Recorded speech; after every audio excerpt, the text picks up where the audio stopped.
Local and live, covering Franklin and Washington counties, it's Let's Talk Tristate with Tiny and Katie.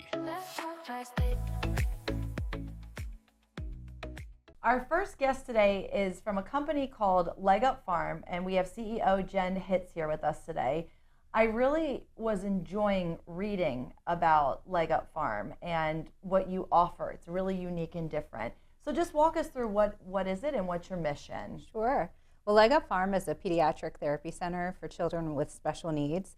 Currently, we have one location, which is in York County, Pennsylvania, but we are looking to replicate that here in Franklin County, nice. And so that is super exciting. But what makes Leg Up Farm really unique and different is that we try to have all the core therapies a child may need beneath one roof, so parents and families aren't having to go multiple places, multiple nights a week with maybe therapists that don't know one another, aren't necessarily talking to one another. So things are very integrated, they're efficient, they're helpful for the family, and they're super child and family friendly and engaging. It sounds like what you described about everything being integrated is the average person may understand this, is it's very nice when all of your doctors and specialists are under one umbrella as opposed to, well, we got to get them to fax this or email this over.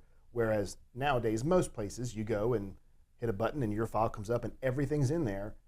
To your point, it just makes it so much easier, ease of operation. Correct. And they're available to actually speak with one another so we can make sure we're all on the same page working toward the same goal, right, and not doing things that are kind of counteracting what the other therapist might be doing. And you have horses. You do a lot of horse therapy. We do. Talk to us about that. So they're part of our staffing structure. They're our furry coworkers. So in York, we have about 15 horses at any point in time.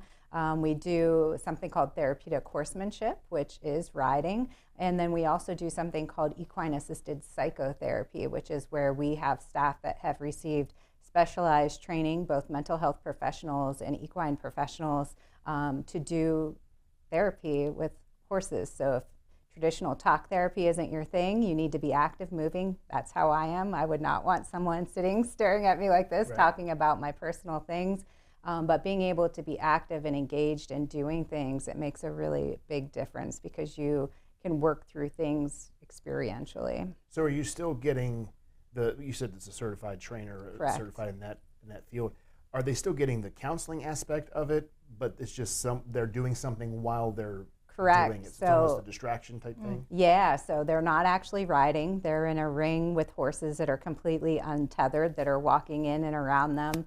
And so it's been really great for individuals who've experienced trauma and have a hard time with trust and boundaries because a lot of times that's hard to regain when someone has broken that. So sometimes it's easier to work on that with an animal, start to open those doors back up again and realize that some of the things they're experiencing with the horse are things that they see in their own lives, right? So if they're super anxious and that's causing people to break down or put up barriers in their personal life, and they don't even realize that because maybe it's all coming across non-verbally. A horse will show that in real time. If they're being super anxious, the horse isn't going to trust them. They're not going to be able to go through and do an activity that they've been assigned to do. And so sometimes we call that mirroring. So sometimes having that mirror and being able to see, like I said, in real time how your actions and your mannerisms are impacting the horse translates to maybe how that's impacting what's going on in their home. How did that idea come to be, to integrate the horses in that way?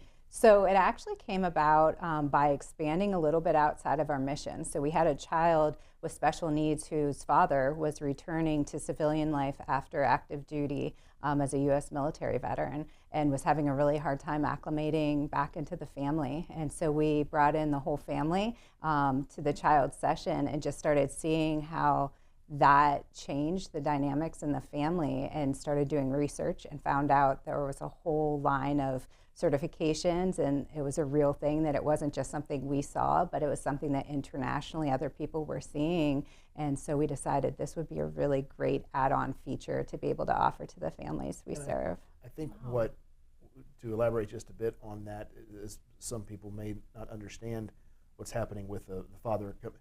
Basically what you have, if I'm not mistaken, and please correct me, is you have some family members, dad in this case, who've been deployed or they've been away for what would seem a majority of a child's life. So trying to integrate dad into a system that's been operating almost as a single parent household without dad's physical presence, it can be tough for dad, but it can also be tough for the kids because now, wait a minute, I know he's my dad, but who's this person coming in and trying to tell me I need to clean my room? Absolutely. You know, Yeah, I'm we not all have used our to him. routines, right? Right, yeah. Right? Yeah. So, so it's definitely on both sides. And, for the dad that came back coming from an active war zone where you are, every moment of your day, you have to be on high alert. Right. Then just going to a restaurant is terrifying to that dad. Not wanting to have people walking behind him if something crashes and it's unexpected, wanting your back to an exit, all those kinds of things.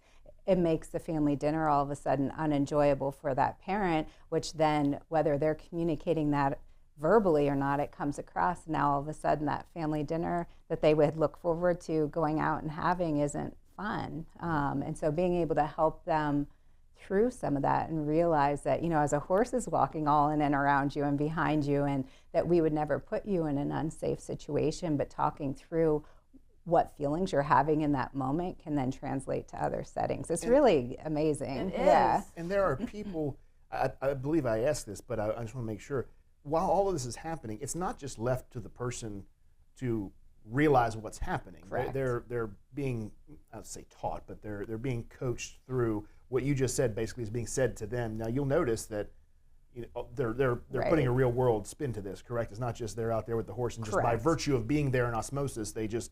Correct. Okay. So they have a mental health professional with them and an equine professional with them at all times, but they take the lead of what the client is saying. So if they're saying, I'm really anxious, then they can pose questions and things to help them talk through that, as opposed to saying, boy, you look really anxious. They may say things like, boy, how is Leo, the horse, reacting to you right now? Why do you think that is? And those horses, kinds of things. I did a lot of riding when I was a kid. They are very aware of your feelings. And if you are anxious or uncomfortable, they're feeling it too. There is a level of confidence that you need to have around a horse. And I think that's brilliant to do the therapy through that. That's really smart. How many people are you servicing currently? Through all of our programs, we service about 500 different individuals a year. And you have one location? We have one location. Wow. Yeah. No wonder you need.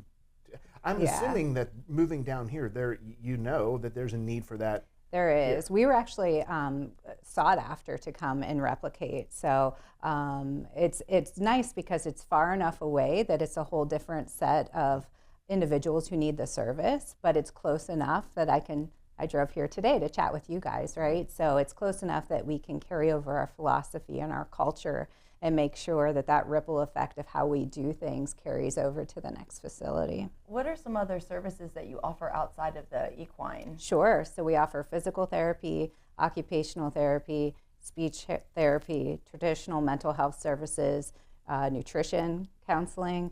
We also offer some specialized recreational programs. So we do a really extensive summer camp for our kiddos because a lot of them don't get to have that common summer camp experience. And so we offer it in a way that it's safe, it makes sense, it meets them where they're at. That's the idea, is to have all those kind of the core therapies of occupational therapy, speech, and physical therapy beneath one roof, but to supplement it with even more expansive services, right, to hopefully meet all of their needs. Where are you in terms of the process of adding a facility in Franklin County? Absolutely. Yeah, so we had land donated to us, so it is in right off of Mont Alto Road near the Penn National Golf Course community. Beautiful area. It is. It's gorgeous. Yeah. It's beautiful farmland. You Great could just for see for horses. miles. Yeah, it's amazing. So the land has been donated. We've received a grant a few years back from the state to do a good part of the site work. So we were able to start to run utilities, put the road in, start the paving process, excavation, all of those kinds of things. And then this year, we've received another grant, actually through the federal government, that we're looking to finish that site work. So at this point, we're really then looking to raise the funds to do the vertical piece, which is the exciting part, extricating rock and putting asphalt down isn't always the Right. most That's not the exciting sexy thing. work, It's yeah. not the sexy thing, Right. no. But we're at the point now where we are finalizing numbers to know what is it truly going to cost to build the vertical piece, and we should know that January, February at the latest, to make sure that what we think is the amount that we need to raise is accurate, because we don't want to get to the finish line, right, and then realize this wasn't the right number. So we're really working hard to make sure that those numbers are up to date, and so we can just go full throttle this year and try and knock that out. Well, how are you funded? So it is interesting. It's through a medley of different things. Some of it is insurance payments, but one of the things that makes Leg Up Farm really different and unique is that we don't cap the number of Medicaid clients that we accept, which a lot of places do, because unfortunately the rates aren't great. Right. So what we receive from insurance actually doesn't cover the cost of providing the service. So in addition to that, we also do a pretty substantial lift in fundraising, which comes from a variety of different avenues. So whether it's grant writing, special events, individual relationship building with donors and corporations and that sort of thing. Walk us through the process of how somebody would start if they were eligible for the services with Leg Up Farm. Sure. So they would call into our number at Leg Up Farm, and if they are a new client, they'd be referred to our intake coordinator, and she would talk through what their needs are, what they've experienced, what they're hoping to do, and then we would work with them to do an evaluation to assess which services may or may not be appropriate, and simultaneously working with their doctor, pediatrician, to make sure that they can receive a referral for that service. And so it's kind of the call can come from anyone, and then it's all of a sudden there's multiple players at the table, but we have a team in place that makes sure that we get all of those pieces of information squared away for the family. What do you find is your most expansive demographic? Where do you see the most? Because that would then tell us where the most need lies. Oh, that's tough.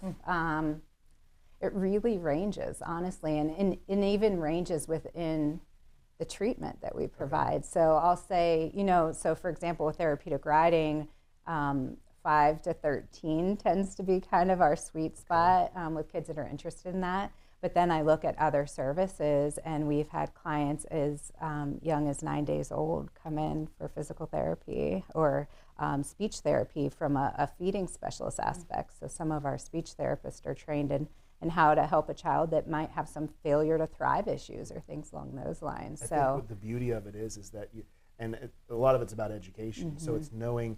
You might pass by and see a bunch of horses or hear about horses. You may say, well, it's horses. Yeah. Not realizing that merely from the education standpoint, as you've just said, because I would have that preconceived notion that it's all inclusive when it comes to therapy. Right. I think that's phenomenal that you are able to accomplish all of that under one umbrella and successfully. And it's fun too, because it's not your traditional feel. You walk in and there's just our therapy center is a giant indoor town, and every facade is a play space. It almost feels like a Please Touch museum or a play space. So some of our kids, I say our therapists are masters of trickery in disguise, because some of our kids don't even realize they're coming for therapy. They walk in and our receptionist Arts says, and crafts or other who are things. you here to play with today? I'm here to play with Miss Cindy. And they come running in. Some sterile environment that's just not welcoming and scary. Correct. And it's for the whole family. So our families, we have a huge walking area outside with a pond and a really amazing playground and music garden. And so our parents can get a badge to go out. So if they're with other children, they aren't stuck in a sterile waiting room. They can go out and get time back as a family that's meaningful and it's fun for the whole family, not just for the child coming for treatment. Jen, what is your background? How did you have here. this idea? Yeah. Well, that's a fun story. My degree is in human development and family studies. So I've always worked in nonprofits. I started at a runaway and homeless youth shelter and transitional living program, and we didn't have a very expansive fundraising team, so I quickly had to learn how to do that as a director of those two centers, and found that I just really enjoyed it, and so moved into fundraising for nonprofits full time, and did that for over 10 years at Leg Up Farm. And so when the president CEO position opened, it was just a really natural movement for me, because I'd already overseen nonprofits and programs, but had that piece of understanding of of how important and critical that fundraising piece is to making sure we can continue to do what we do long term. We are really looking forward to have Leg Up Farm in the county, in this county. Oh, we're Amazing. excited. Yeah. And, the work you do is really amazing. And if obviously donations are always accepted, if somebody wanted to do that, where could they make a donation? So on our website, www.legupfarm.org, when you get on there, there's actually a Franklin County specific tab within the website. And so they can go there, they can watch a video, they can make a donation straight from that link so that we know that it would specifically go to the Franklin County site. Perfect. Jen, thank you so much for being here with us today. And come back and let us Yes, know what please. fundraising efforts you're Absolutely. doing. Yes, We'd love to be summer, part of that. I'd love to hear more about the summer camp as we get Okay. to the warmer months. We'd love to have you back. So thank you for being here with us today. Awesome, thank you guys, Of I course. appreciate it. If you'd like to be featured on an upcoming episode of Let's Talk Tri-State, call 717-597-9200 or email letstalk@921thegoat.com.